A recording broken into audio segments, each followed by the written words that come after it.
दोस्तों, आपने वो भूत वाली मूवी तो देखी ही होगी जिसमें जिंदा लोगों को व्हाइट पट्टी लगा के एक ताबूत में बंद करके जिंदा दफना दिया जाता है, फिर वो मम्मी बनकर निकलता था। और जब बात आती है मम्मी की, तो हम मिस्र और पिरामिड को कैसे भूल सकते हैं। वैसे तो मिस्र के पिरामिड के बारे में हर कोई जानता है, पर क्या आपको पता है कि इसको बनाया कैसे गया था या आखिर क्यों बनाया गया था? नहीं, तो आज हम इस पिरामिड के सारे रहस्य के बारे में जानेंगे। मिस्र की सभ्यता भी भारत की तरह ही बहुत पुरानी है। यहाँ पे कुल मिला के 138 पिरामिड और वहाँ की राजधानी कायरा के उपनगर गीजा में भी 3 पिरामिड है। लेकिन इनमें से सिर्फ गीजा का द ग्रेट पिरामिड ही एक ऐसा पिरामिड है जिसको विश्व के 7 अजूबों में स्थान मिला है। यह पिरामिड 450 फुट ऊंचा है। 43वीं सदी तक यह संरचना दुनिया की सबसे ऊंची संरचना रहा है। ये करीब 13 एकड़ चौड़ा है। इतनी जगह में 16 फुटबॉल मैदान बनाए जा सकते हैं। इसका निर्माण 25 लाख चूना पत्थरों के खंडों से किया गया है, जिसमें हर एक पत्थर का वजन करीब 2 से 30 टन के बीच में है और कोई पत्थर तो 45,000 किलो तक का भी है। हैरानी की बात तो यह है कि आज के समय में भी किसी क्रेन से मैक्सिमम 20,000 किलो तक वजन उठाया जा सकता है। तो उस समय में 45,000 किलो का पत्थर कैसे उठाकर लाया गया होगा, और वो भी 450 फीट ऊपर तक। ये बात आज तक कोई नहीं पता लगा पाया। और इन पत्थरों को इतनी बारीकी से फिट किया गया है कि इनके बीच में आप ब्लेड भी नहीं घुसा सकते। द ग्रेट पिरामिड को इतनी कुशलता से बनाया गया है कि आज भी इनके जैसा निर्माण कोई नहीं कर सकता। और बनाने की बात तो दूर रही, साइंटिस्ट अभी तक ये बात का भी पता नहीं लगा पाए कि बिना मशीनों और आधुनिक औजारों की मिस्र वासियों ने इन विशाल पत्थरों को 450 फीट तक ऊपर पहुंचाया कैसे, और ये पिरामिड को 23 सालों में पूरा किया कैसे।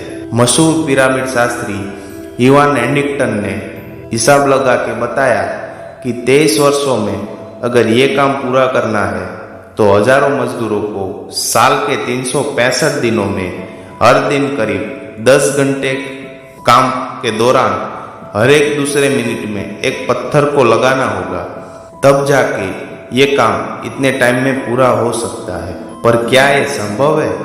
वर्षों से इसके बारे में साइंटिस्ट खोज कर रहे हैं, पर अब तक ये महज एक मिस्ट्री बना हुआ है। करीब 2560 ईसा पूर्व के पहले मिस्र के शासक खुफू के चौथे वंश द्वारा अपनी कब्र के तौर पर करवाया गया था।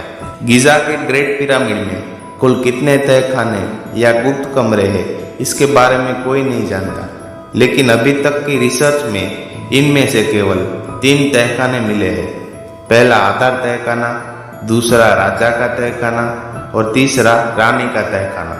लेकिन हैरान करने वाली बात यह है कि राजा के तहखाने में न तो राजा की मम्मी मिली और न ही रानी के तहखाने में रानी की मम्मी, जबकि इस पिरामिड को राजा और रानी के शवों को दफनाकर सुरक्षित रखने के लिए ही बनाया गया था। और इतना ही नहीं, इनके शवों के साथ खाने पीने का सामान, कपड़े, गहने, संगीत के यंत्र, हथियार, जानवर और कभी कभी तो सेवक सेविकाओं को भी जिंदा दफना दिया जाता था। ग्रेट पिरामिड के अंदर जमीन के नीचे कुछ गुप्त सुरंगें भी मिली है, जो कि यह सुरंग आगे जाके बंद पाई गई है। खगोल शास्त्रियों के हिसाब से यह सुरंग उसी तहखाने का रास्ता है जहाँ पे शवों को एक पट्टी में लिपट कर मम्मीस बना के रखा जाता था, और इसकी सुरक्षा बनी रहे इसीलिए ये रास्तों को बंद कर दिया गया है। इसी तरह इथोपिया के एक पिरामिड से एक 12 सेंटीमीटर लंबी बोतल पाई गई है। ये बोतल मिट्टी और संगमरमर की बनी है। बोतल करीब 3500 साल पुरानी बताई जा रहा है। जर्मनी के बॉन विश्वविद्यालय में इस बोतल का सीटी स्कैन किया तो पता चला कि इनमें जो इत्र था वो सूख चुका था। खोज करने वालों के मुताबिक इस इत्र का इस्तेमाल मिस्र की तत्कालीन राजकुमारी फाराओ हेटशेप्सूट करती थी। ये राजकुमारी ने मिस्र पर करीब 25 साल तक राज किया था। ग्रेट पिरामिड एक पत्थर के कंप्यूटर जैसा है। यदि इसकी किनारों की लंबाई, ऊंचाई और कोनों को नाप लिया जाए तो पृथ्वी से जुड़ी कुछ अलग अलग चीजों की परफेक्ट कैलकुलेशन की जा सकती है। ग्रेट पिरामिड में पत्थरों का प्रयोग इस प्रकार किया गया है कि बाहर चाहे कितना भी तापमान क्यों न हो, पिरामिड के अंदर का तापमान हमेशा 20 डिग्री ही रहता है। मिस्रवासी पिरामिड का इस्तेमाल कैलेंडर, सन डायल, सूर्य की परिक्रमा और पृथ्वी की गति तथा प्रकाश के वेग को जानने के लिए किया करते थे।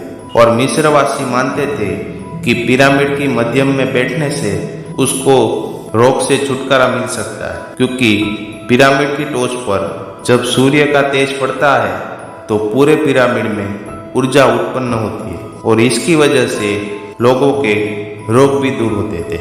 और इसी तरह पिरामिड का उपयोग वेधशाला की तरह भी किया जाता था। इन पिरामिड को गणित की जन्म कुंडली भी कहा जाता है। यदि पिरामिड के पत्थरों को 30 सेंटीमीटर मोटे टुकड़े में काट दिया जाए तो इनसे फ्रांस के चारों ओर 1 मीटर ऊंची दीवार बनाई जा सकती है।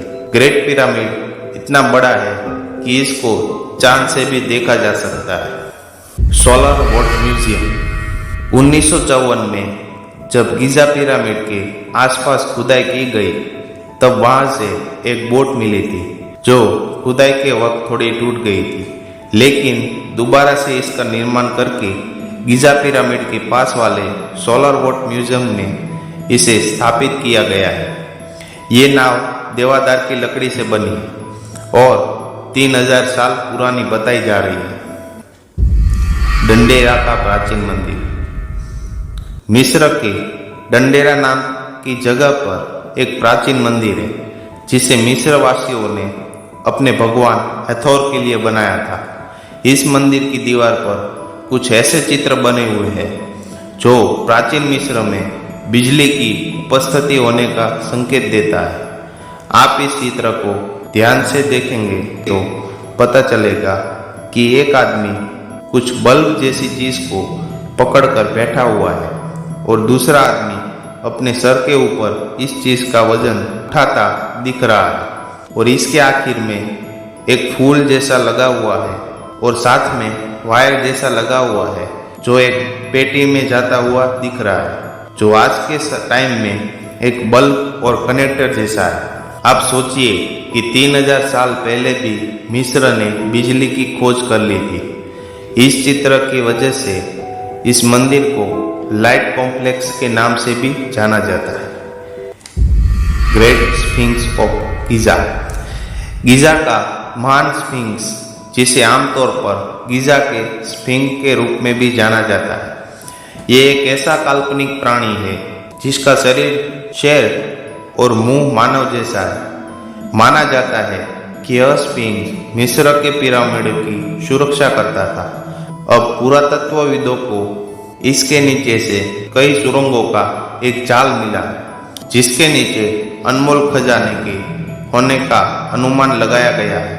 यह स्फिंक्स पंजे से पूंछ तक 73 मीटर लंबा और 20.21 मीटर ऊंचा है और सिर के शीर्ष पर 19 मीटर चौड़ा है। लेकिन चौंकाने वाली बात यह है कि इसे सिर्फ एक पत्थर को काटकर ही बनाया गया है। यह मिस्र की सबसे पुरानी मूर्ति कला है और इसका निर्माण 2558 से 2532 ईसा पूर्व फारस खा के नामक एक राजा के शासनकाल में मिस्र वासियों ने बनाया था। ये मूर्ति पश्चिम से पूर्व दिशा में निर्मित है और गिजा शहर के नील नदी के पश्चिम तट पर गिजा पठार पर स्थित है। तो दोस्तों, आज के लिए बस इतना ही। चैनल को अभी तक लाइक नहीं किया तो अभी लाइक, शेयर और सब्सक्राइब करें।